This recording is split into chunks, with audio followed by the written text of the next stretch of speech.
दोस्तों आज की जो मूवी मैं एक्सप्लेन करने वाला हूँ वो 2023 की सबसे धमाकेदार हॉरर मूवी है। तो इस मूवी की स्टोरी जानने के लिए बने रहे इस वीडियो के लास्ट तक। इस मूवी की शुरुआत में हम गैब्रियल नाम के एक पादरी को देखते हैं जो एक यंग एज लड़के के पास में गया होता है क्योंकि एक शैतान ने उसके ऊपर कब्जा कर लिया था। गैब्रियल वहाँ पर बहुत ही स्मार्ट तरीके से उस लड़के को उस बुरी आत्मा से आजाद कराता है। वो बुरी आत्मा गैब्रियल को ये बताने की कोशिश कर रहा होता है कि वो बहुत ज्यादा शक्तिशाली है और इसी चीज का फायदा उठाकर गैब्रियल उससे ये पूछने लगता है कि अगर तू सच में शैतान है तो मेरा नाम बता के दिखा। इसी तरह के 2-3 सवाल गैब्रियल उस आत्मा से करने लगता है, जिसके बाद उस शैतान की आत्मा अपनी प्रेजेंस को साबित करने के लिए थोड़ी बहुत हॉरर एक्टिविटी करने लगता है। फिर उसके बाद में गैब्रियल का एक साथी बाहर से एक सुअर पकड़ कर लाता है, जिसके बाद में गैब्रियल उस शैतान की आत्मा से ये कहता है कि अगर तू सच में शैतान है तो इस सुअर को अपने काबू में करके दिखा। एंड फिर उसकी बात मानकर वो शैतान की आत्मा उस लड़के के शरीर से निकलकर उस सुअर के शरीर में घुस जाती है, जिसके बाद में वो सभी लोग वहाँ पर उसकी बलि दे देते हैं। फिर अगले सीन में हम जूलिया नाम की एक औरत को देखते हैं जो अपने 2 बच्चों के साथ में पेरिस के एक चर्च में जा रही होती है। उसकी लड़की का नाम एमी होता है, लड़के का नाम हेनरी होता है। जूलिया के हस्बैंड की हाल ही में डेथ हो गई थी और वो जिस चर्च में जा रही थी वो चर्च उसके हस्बैंड के पूर्वजों का होता है। वो चर्च काफी टाइम से बंद पड़ा होता है। जूलिया ने यह सोच रखा था कि उसमें जाकर कुछ दिन रहेगी और उसे रिन्यू कराकर दोबारा से बेच देगी। जूलिया के हस्बैंड की डेथ एक कार एक्सीडेंट में हेनरी के सामने हुई थी, जिसके बाद में हेनरी ने बोलना बंद कर दिया था। एंड तब से लेकर आज तक हेनरी ने कोई भी शब्द अपनी मॉम से और अपनी बहन से नहीं बोला था।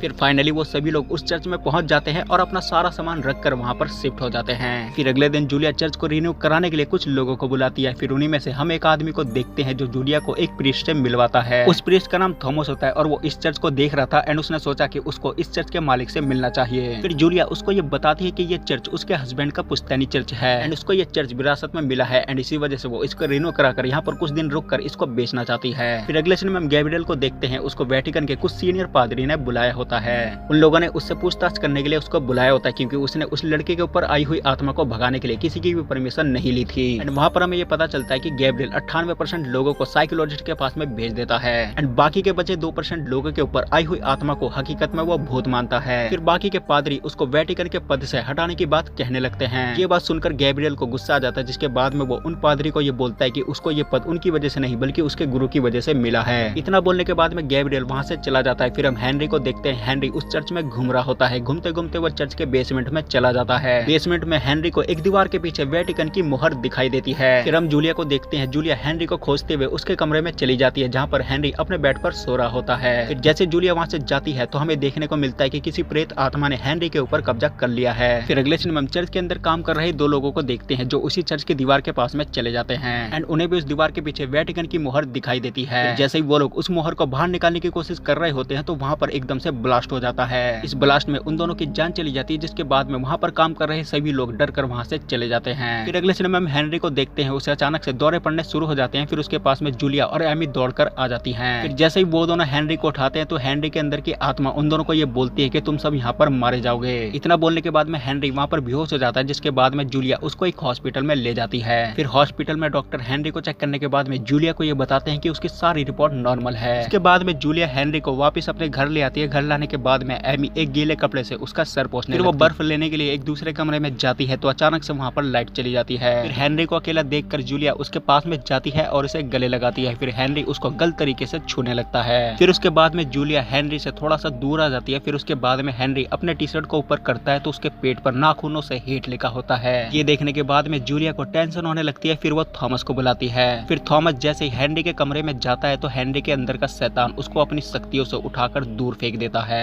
फिर वापस हम गैब्रियल को देखते हैं, वो अपने गुरु के पास में जाता है एंड उसके गुरु की तबीयत खराब होती है। फिर वो अपने गुरु से उसका हालचाल लेते हैं। फिर उसके बाद में उसके गुरु हेनरी के बारे में उसको बताते हैं एंड स्पेशली गैब्रियल को हेनरी का केस सॉल्व करने को कहते हैं। फिर उसके बाद में गैब्रियल सीधा हेनरी का केस सॉल्व करने के लिए पेरिस जाता है। फिर उस चर्च के पास जाते ही गैब्रियल की सबसे पहले थॉमस से मुलाकात होती है। थॉमस गैब्रियल को बहुत पहले से जानता था क्योंकि थॉमस उसका फैन होता है। फिर उसके बाद में थॉमस गैब्रियल को हेनरी के पास में ले जाता है और हेनरी के पास जाते गैब्रियल इस बार भी चालाकी से उस भूत को भगाने की कोशिश करने लगता है। शैतान को गैब्रियल के बारे में बहुत अच्छे से पता होता है। फिर वह गैब्रियल को ये बोलता है कि मैं तेरी बातों में आने वाला नहीं हूँ। गैब्रियल उस शैतान से उसका बार बार नाम पूछने की कोशिश करता है ताकि वो उसको इजीली वहाँ से भगा सके, लेकिन वो शैतान उसको अपना नाम नहीं बताता। वो सिर्फ इतना कह रहा होता है कि मैं तेरा भयानक सपना हूँ। फिर वो शैतान गैब्रियल को उसका नाम बताता है एंड साथ में उसके साथ हुई पास्ट में एक घटना उसको याद दिलाता है। फिर हम देखते हैं कि गैब्रियल अपनी जवानी में एक आर्मी ऑफिसर होता है जिसकी जंग फारसी आर्मी से हो रही होती है। एंड वहाँ पर वो और उसके साथी इस जंग में हार जाते हैं और मर जाते हैं। वापिस से स्टोरी प्रेजेंट में आती है। गैब्रियल थॉमस को लेकर उस कमरे से बाहर आ जाता है। गैब्रियल जूलिया के पास में जाता है एंड उसको ये बताता है कि हेनरी किसी भयानक शैतान के कब्जे में है। गैब्रियल वहाँ पर जूलिया से बातें करने लगता है। फिर हम एमी को देखते हैं। एमी अपने कमरे में होती है, तभी उसे बाहर से कुछ आवाजें सुनाई देने लगती है। फिर वो अपने कमरे से निकलकर सीधा हेनरी के कमरे में जाती है, तो वहाँ पर हेनरी के अंदर का शैतान उसको अपने पास में बुला रहा होता है। ये देखने के बाद में एमी डर जाती है और दौड़कर सीधा जूलिया के पास में जाती है। फिर उसके बाद में गैब्रियल थॉमस के पास में जाता है एंड उसे एक्सोर्सिज्म करने के लिए रेडी करने लगता है। वो वहाँ पर थॉमस को कुछ मंत्र भी सिखाता है, क्योंकि थॉमस अभी तक पूरी तरह प्रीस्ट नहीं बना था। गैब्रियल थॉमस को इसलिए रेडी कर रहा था क्योंकि वो शैतान बहुत ज्यादा चालाक होता है। वो गैब्रियल के पास्ट को याद दिलाकर उसके ऊपर कब्जा करना चाहता था। उसके बाद में गैब्रियल थॉमस को लेकर हेनरी के कमरे में जाता है एंड वहाँ पर वो दोनों एक्सोर्सिज्म करना शुरू कर देते हैं। तभी अचानक से उस कमरे की लाइट चली जाती है। फिर गैब्रियल अपनी जेब में से एक लाइटर निकालता है एंड जैसे ही वो उस लाइटर को जलाता है तो उसके सामने एक एडेला नाम की लड़की आ जाती है, जिसका पास्ट गैब्रियल से जुड़ा होता है। एंड वो बार बार गैब्रियल से ये कह रही होती है कि तुमने मेरा भरोसा नहीं किया, मेरी आत्मा नर्क में है, तू भी नर्क में जाएगा। ये देखने के बाद में गैब्रियल थोड़ा सा डर जाता है। फिर थॉमस उस शैतान को काबू में करने की कोशिश करने लगता है एंड वो शैतान थॉमस को भी उसका पास्ट याद दिलाते हुए उसको ये बोलता है कि तू अपनी गर्लफ्रेंड के साथ में मजे ले। ये सुनने के बाद में थॉमस को गुस्सा आ जाता है और वो आउट ऑफ कंट्रोल हो जाता है। फिर उसके बाद में गैब्रियल थॉमस को शांत करता है और थॉमस को लेकर उस कमरे से बाहर आ जाता है। बाहर आने के बाद में वो दोनों एक दूसरे से अपना अपना पास्ट बताते हैं। फिर गैब्रियल अपना पास्ट बताते हुए थॉमस को ये बताता है कि जब वो आर्मी में था तो एक दिन वो बेकाबू हो गया था, जिसके बाद में उसने फारसी लोगों के साथ में जंग छेड़ दी थी एंड इसकी वजह से उसके सारे साथी मर जाते हैं, लेकिन वो किसी वजह से बच जाता है। फिर उसके बाद में गैब्रियल ये डिसाइड करता है कि वो इस जीवन को अच्छे कामों में लगाएगा एंड तब से वो प्रीस्ट बन गया। फिर उसके पास में एक एडेला नाम की लड़की का केस आता है। फिर उसके बाद में गैब्रियल जब उस लड़की के पास में जाता है तो वो लड़की गैब्रियल को ये बताती है कि उसके अंदर का शैतान रोज रात को उसके साथ में मजे लेता है एंड उस लड़की से बातचीत करने के बाद में गैब्रियल को ऐसा लग रहा था कि उस लड़की के ऊपर कोई शैतान नहीं बल्कि वो मेंटली प्रॉब्लम से जूझ रही है। इसकी वजह से गैब्रियल उस लड़की की बात को सीरियसली ना लेकर वहां से चला जाता है एंड फिर एक दिन वो लड़की गैब्रियल के सामने एक ऊंची सी जगह से कूदकर अपनी जान दे देती है। तब से गैब्रियल को ऐसा लगने लगा था कि उस लड़की की मौत का जिम्मेदार वही है। फिर थॉमस अपना पास्ट बताते हुए गैब्रियल को ये बताता है कि वो एक लड़की से बहुत ज्यादा प्यार करता था, लेकिन समय के साथ साथ उसका लगाव ईश्वर से होने लगा था एंड उसके बाद में फिर उसने ये डिसाइड किया कि वो एक पादरी बनेगा। लेकिन उसकी गर्लफ्रेंड ने उसको रोकने की बहुत कोशिश की, लेकिन उसने उसकी बात नहीं मानी। तभी अचानक से गैब्रियल को कुछ याद आ जाता है। दरअसल उसे ये याद आता है कि जब वो यहाँ पर आया था तो उसे एक जगह पर वेटिकन की मोहर दिखाई दी थी। फिर वो जल्दी से उस जगह पर जाकर देखता है तो वहाँ पर बहुत बड़ी एक वेटिकन की मोहर होती है। फिर वो अपने स्कूटर और रस्सी की मदद से उस मोहर को खींचने लगता है। फिर जैसे ही वो मोहर उस जगह से हट जाती है तो गैब्रियल वहाँ पर जाकर देखता है तो वो जगह एक कुआं होती है। उस कुएं के अंदर बहुत सारे लोगों का कंकाल होता है। इधर हम थॉमस को देखते हैं। थॉमस को हेनरी की आवाज सुनाई देने लगती है जिसमें वो मदद मांग रहा होता है। जैसे ही थॉमस हेनरी के पास में जाता है तो हेनरी के अंदर का शैतान उसका कान काट लेता है। फिर हम जूलिया को देखते हैं। जूलिया अपने बेड पर सो रही होती है, तभी उसके बेड के अंदर से एक डरावना हाथ बाहर आता है जो उसका मुंह दबाकर उसको उस बेड के अंदर ले जा रहा होता है। इधर एमी के साथ भी हॉरर एक्टिविटी होने लगती है। तभी वहाँ पर गैब्रियल आ जाता है। फिर वो उन तीनों को उस शैतान से बचाता है। उसके बाद में गैब्रियल थॉमस को ये बोलता है कि वो एमी और जूली को चर्च के पास में ले जाए। फिर उसके बाद में थॉमस उन दोनों को चर्च के पास में छोड़कर वापस गैब्रियल के पास में आ जाता है। फिर गैब्रियल थॉमस को उस कुएं के बारे में बताता है एंड उसे शक हो रहा था कि उस कुएं में जरूर कुछ राज छुपा है। फिर वो दोनों उस चर्च के बेसमेंट में उसी दीवार के पास में चले जाते हैं। फिर उन्हें भी वहाँ पर वो वेटिकन की मोहर दिखाई देती है, जिसके बाद में वो दोनों उस दीवार को तोड़ देते हैं। दीवार को तोड़ने के बाद में जब वो दोनों अंदर जाते हैं तो वहाँ पर काफी सारे लोगों का कंकाल होता है। वहाँ पर कुछ कंकाल तो पिंजरे में बंद भी होते हैं। फिर गैब्रियल थॉमस को उन कंकाल के बारे में बताते हुए कह रहा होता है कि ये सारे कंकाल सच्चे पादरी के हैं एंड उन लोगों ने खुद को इस पिंजरे में इसलिए कैद कर रखा था ताकि उनकी आत्मा शैतानों से बची रहे। दोस्तों, दरअसल उस चर्च में जितने भी पादरी हुआ करते थे उन सभी पादरी की आत्मा के ऊपर उस शैतान ने कब्जा कर लिया था एंड वो शैतान उन पादरी से अपने हिसाब से काम कराने लगा था।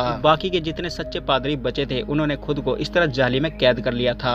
चर्च पर शैतान का कब्जा होने के कारण वेटिकन ने इसको सील कर दिया था। फिर हम गैब्रियल के गुरु पॉप को देखते हैं जो एक बुक में उस चर्च के बारे में पढ़ रहा होता है। पढ़ते टाइम उसको ये पता चलता है कि उस चर्च के ऊपर शैतानों का कब्जा होता है। ये पढ़ने के बाद में उसे गैब्रियल की टेंशन होने लगती है एंड इस वजह से उसको हार्ट अटैक आ जाता है। फिर वहाँ पर गैब्रियल को एक गेट दिखाई देता है जो पूरी तरह लॉक होता है। गैब्रियल उसकी चाबी पिंजरे में बंद कंकाल के पेट में से निकालता है। फिर वो थॉमस को वो चाबी दे देता है। फिर थॉमस उस गेट को खोलता है तो उसे वहाँ पर एक बुक मिलती है। उसके बाद में जब गैब्रियल उस बुक को पढ़ रहा होता है तो उसे उस बुक को पढ़ने के बाद में उस चर्च के बारे में एंड उन पादरी के बारे में पता चलता है। साथ में उस शैतान का नाम भी पता चल जाता है। उस शैतान का नाम पता चलने के बाद में गैब्रियल को बहुत ज्यादा आसानी हो जाती है उस शैतान को भगाने के लिए। फिर उसके बाद में गैब्रियल थॉमस को और हेनरी की फैमिली को लेकर हेनरी के पास में जाता है एक्सोर्सिज्म करने के लिए। एंड फिर वो उन सभी को एक मंत्र सिखाता है, जिसके बाद में वो उन सभी के साथ मिलकर एक्सोर्सिज्म शुरू कर देता है। एक्सोर्सिज्म करने के टाइम पर हेनरी के अंदर का शैतान गैब्रियल को छोड़कर बाकी सभी लोगों की जान लेने की कोशिश करने लगता है। एंड वो बार बार शैतान गैब्रियल को उसकी आत्मा सौंपने को कहने लगता है। उन सभी को तकलीफ में देखने के बाद में गैब्रियल उसको अपनी आत्मा सौंप देता है। इसके बाद में वो शैतान उन सभी को छोड़ देता है और हेनरी के ऊपर से भी चला जाता है।